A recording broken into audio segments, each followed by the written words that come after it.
I'm Joey. I'm Cooper. I'm Josh. Our question was number one. So, my question was, Alexis, I don't know how to say his last name, he wrote in 1835 that the power vested in the American courts of justice of pronouncing a statute to be unconstitutional forms one of the most powerful barriers which has ever been devised against the tyranny of political assemblies. Do you agree or disagree? Why or why not? I said yes because our system of government is similar in many ways to the government in France, considering that he's a Frenchman. But our court system is very different compared to theirs, but it's also similar. So, to us, our court system determines how our country runs. So, but in France, the Constitution, it can't be changed at all, and no one in society has the ability to alter that. Meanwhile, in America, our Constitution, it can be changed as we create amendments as time goes on. An example is like originally we started with 10, now we have 27. So, but to continue on, the one way our Constitution, our American court system creates a barrier against tyranny is our checks and balances. So, for instance, the judicial branch of the American government is very important because it keeps the legislative branch from, becoming corrupt. And the government itself can check and balance each other out to make sure that neither side becomes too powerful.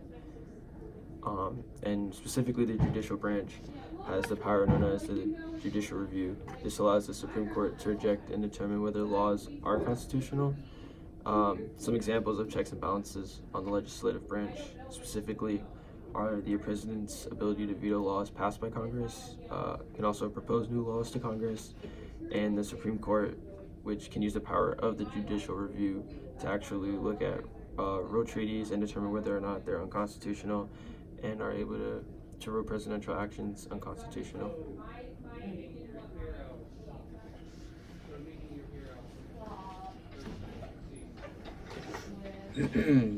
I think the power of presidents have risen. Some of them are mediocre and some have been great. The Constitution of 1787 has been changed in several important ways. Framers provided things for some of those changes, and one of them including a process of amending the Constitution. Other changes are provided for the text and Constitution.